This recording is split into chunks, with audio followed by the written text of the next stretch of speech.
Hey folks, Cheap Prepper here. As you can tell, this is episode 3 of Roll the Dice. This is Social Safety Net. If you guys have read any of the articles I've written or some of the past episodes before I started this little mini-series, I adamantly advocate for basically a social safety net. You know, there's a lot of homeless people. There's a lot of people that can't really get by on the money they earn from the job they have.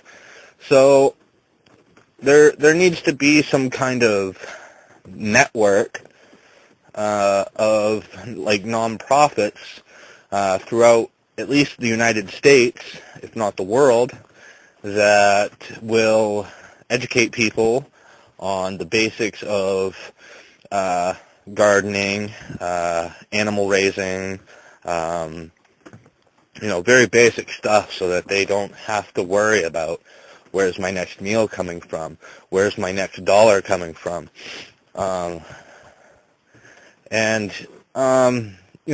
It may be kind of controversial, but I believe that it's not necessarily communism. It's there's an actual definition for it, which I don't have in any of the material I have. It's communalism, living a communal lifestyle, allowing newcomers to come in and earn their way by, helping the community with its garden, or helping the community build a new bunkhouse, or whatever, volunteering out in the community somewhere. And once the newcomer, quote unquote, has earned enough to, start a new life, basically, they can go on their way. Or, as I've said before, they can continue the learning process of, growing their own garden, raising their own animals, and building their own home. I've read what did I do with the book? Here somewhere. It's, I think it was put out by National Geographic. Yeah, National Geographic Society. It's called America's Beginnings. And apparently when, people from the European nations began to come to America, the first colonies were communist. They were, the state, or the it's hard to explain. The state of whatever they considered themselves, all property was communally owned by the state, not the people, but the state. Its definition of communism is state-owned, and I have to get my dictionary out. Might as well, so I don't get the definition wrong. I've really taken to this dictionary. I've got a bunch of, wrong direction. A lot of sticky notes of words that I've basically memorized. Like social contract is one of my favorite. Let's see. Okay, almost there. I know, it's a lot of dead air, but I do want to get this definition right.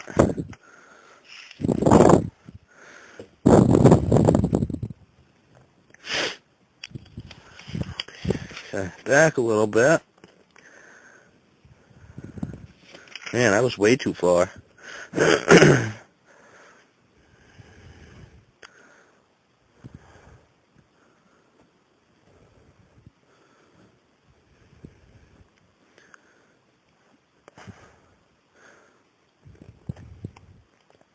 Well, I'm just going to read it off, I guess. Definition 1A, a theory advocating elimination of private property. B, a system in which goods are owned in common and are available to all as needed. Definition 2A, a doctrine based on the revolutionary Marxian socialism and Marxism-Leninism that is the official ideology of the USSR. This is an old dictionary. Definition B is a totalitarian system of government in which a single authoritarian party controls state-owned means of production with the professed aim of establishing a stateless society. Definition C is a final stage of society in Marxist theory in which the state is withered away and economic goods are distributed equitably. That's not how I'm going to live my life. It's, communalism is almost in the opposite direction of communism. There was a definition I saw while I was reading that. Communitarian, of or relating to the social organization in small, cooperative, partially collectivist communities. Yeah, it basically takes out the state. It's a community type situation. Now, the communist part that I was talking about with the American colonies was that they tried to have a communist regime where the state owned the means of production and everything was available to anybody who needed it. And that created problems because there was no base of personal responsibility. Nobody was forced to work. It was basically a welfare state. If nobody worked, everybody still ate. But with the communitarian or communalist type society, it would be required that if you work, you eat. You don't work, you don't eat. You don't give do your part, you don't get a benefit. Now back to the story of the American colonies. Because of the problems with the communist society they had in place, they had to go to almost a homestead type situation where each male head of household, don't get me started on that, each male head of household was given a certain part or portion of the colony.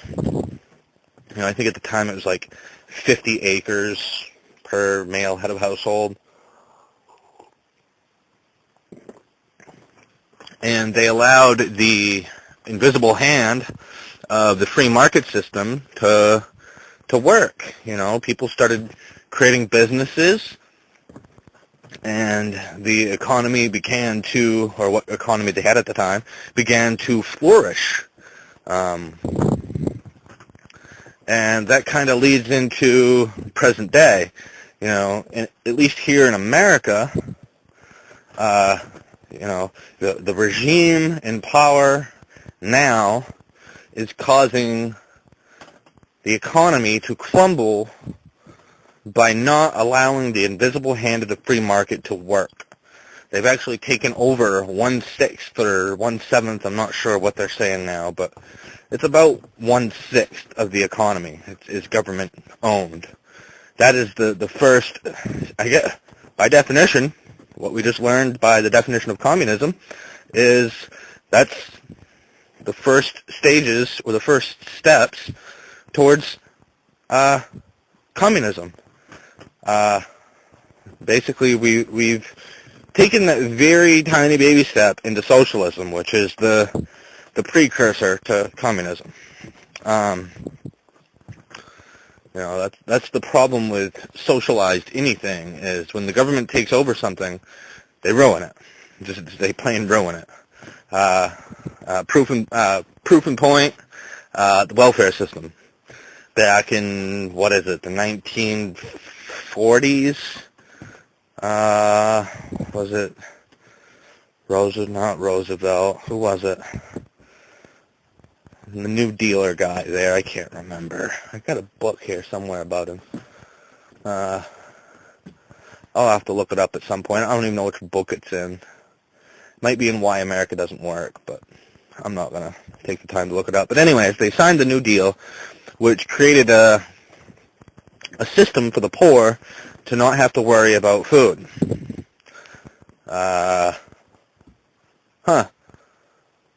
So, think about it. When the Industrial Revolution hit, people began leaving the farms of old, heading for the cities of new.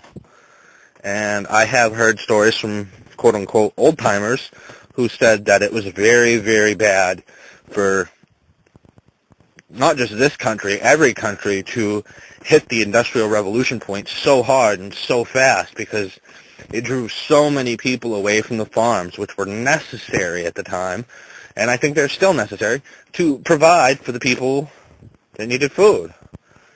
If instead of just giving all these people, government cheese and government bread or whatever, government food, give them some seeds.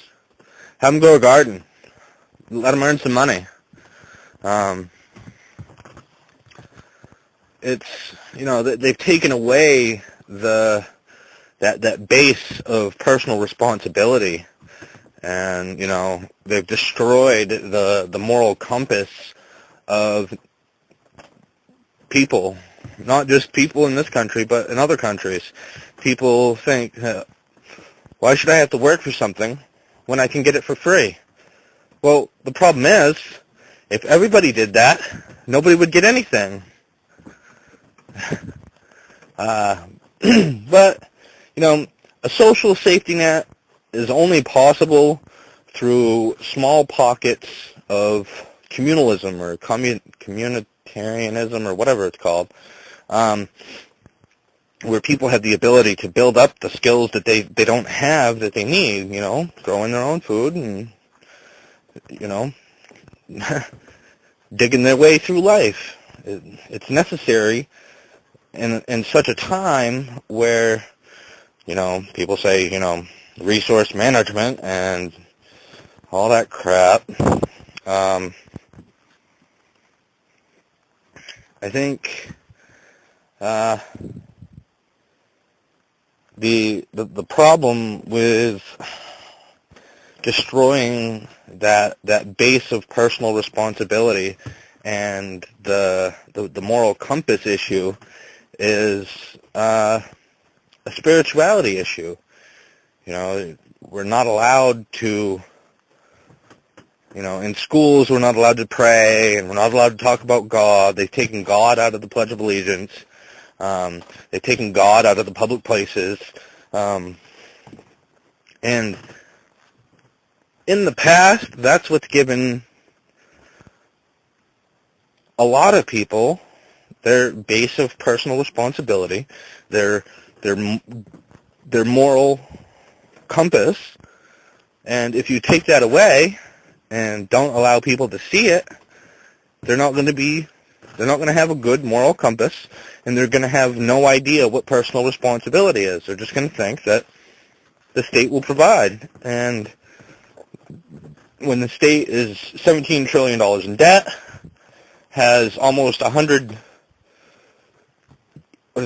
trillion in unpaid liabilities, or whatever the hell they call it. But yeah, that kind of gives you a teaser for the next episode in Roll the Dice, which will be spirituality. So until the next time, God bless you and yours.